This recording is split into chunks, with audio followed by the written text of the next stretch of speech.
I love Star Wars, but I'm not going to watch Andor.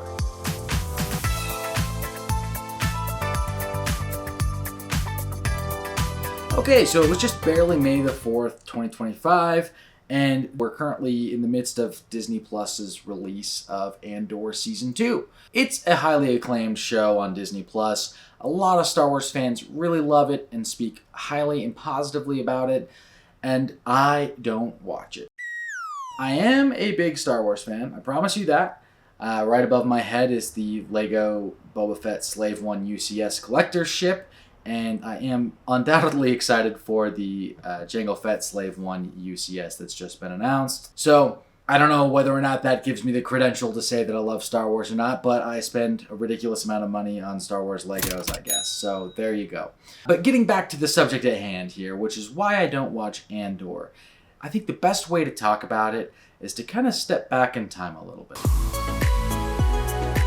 Everyone knows someone who saw Star Wars and fell in love with it in the movie theaters, and I can only imagine what that experience would have felt like. Being blown away by the movie up on the big screen, and then being so excited about it, telling your friends at school, but then just patiently waiting. Maybe you'll get to see it or experience it at some point during home video, but most likely that's just going to be on TV. But what you did to kind of fill that void of just loving Star Wars was you're buying the toys, you're collecting the cards, you're reenacting it, playing Han Solo, making your friend be Chewbacca. And then imagine 1980 rolls around, you're so hyped, and you cannot wait to get in the theater and see Star Wars 2. Your mom takes you to see Star Wars 2. And then the credits start to roll at the very beginning and it says Star Wars Episode 5. Like, what would that have felt like? You know? You just saw Star Wars 1 in your mind, and then now it's Star Wars Episode 5. Like, you don't have social media or the internet or someplace to go research, did Star Wars 2, 3, and 4 come out and I somehow missed them? And you're like, well, I couldn't have missed them because all I've been thinking about is Star Wars for 3 years. But anyway, I say all that just to think about, like, man, less is more, Less information is more. It's more exciting. It's more. These were event films, and when I was a child, it was the prequel trilogy coming out.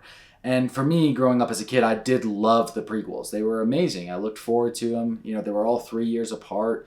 I get in on the merch, the toys, everything I could leading up to it. I remember by the time Episode 3 was coming out, I had bought the comic book adaptations. I had played Episode 3, the video game, on PlayStation 2. It was just an event and an experience. And I know this is a sentiment a lot of people share and a feeling a lot of people share, that kind of experience of cinema is kind of dwindling in general. It's not just with Star Wars, but these event movies are starting to become fewer and fewer. And that isn't just because the Marvelization of movies has happened, the MCU and such, but it's also just the direction we've been heading with so many platforms to watch entertainment, like YouTube and TikTok, and we have all of our streaming platforms. There's so much media that's just provided to us and entertainment that's provided to us, in our fingertips at any given moment. So it's obvious we're not just going to sit around for 3 years sitting on our hands waiting for a big event movie because we have so many other things to entertain us. So I realize that's not just a Star Wars problem. That is that's just a different beast in general. But when we get to the modern era of Star Wars, there was a lot of hype surrounding those movies, and I was very much invested in looking forward to each one of those films as they came out as well. But they changed that cycle down to 2 years between films, and they interjected spin-off films in between each of those. And then they introduced The Mandalorian on Disney Plus, a TV show that was movie quality. And I think that The Mandalorian was fantastic. I watched the first couple of seasons of that and a little bit of season 3. And as they were coming out, it really did feel like incredible Star Wars. And then something just started to happen. We got the Boba Fett spin-off show, and we got the Obi-Wan spin-off show, and Ahsoka, and other shows, countless shows, it feels like at this point. I've stopped watching them. But that's just the sad thing. I mean, I miss that feeling of wanting more, of having to satiate your craving for Star Wars. Like, maybe there's no new film for 3 years, so you turn to the video games. You play Star Wars Battlefront or Jedi Power Battles or whatever Star Wars video game or book, anything that was coming out. You wanted to consume that extra media from these other sources. But now there's just so much being shoved our way. You could look at it and say, well, isn't that just a positive? That's just more Star Wars. But truthfully, I just don't feel that way. I don't want to get into like criticizing what Disney is doing with Star Wars outside of this. It feels algorithm based. It feels like, what do people want to see with Star Wars? Okay, it's just a machine fed with ideas, and it's like an algorithm spit back out at you. Wrap that up and tie it in a bow and call it a new TV show on Disney+. I feel like I've been baited into this CG Luke, Boba Fett, Anakin versus Darth Vader types of lightsaber fights, bring back Qui-Gon Jinn, you know, all the things that they've done just to play into all of our nostalgia. And I've enjoyed it. I've liked it. I've been like, wow. But then you finish the Obi-Wan show and you say, so the whole show was just to give me this 20-minute lightsaber fight? Because, or maybe these little bits and pieces.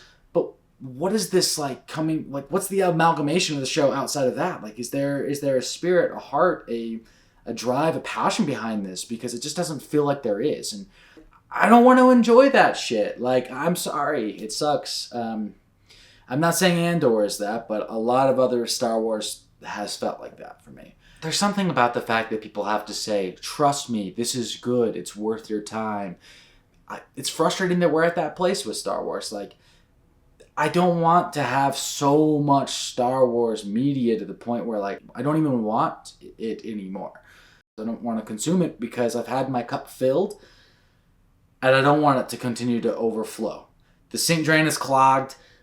The sink is overflowing. It's leaking out onto the bathroom floor.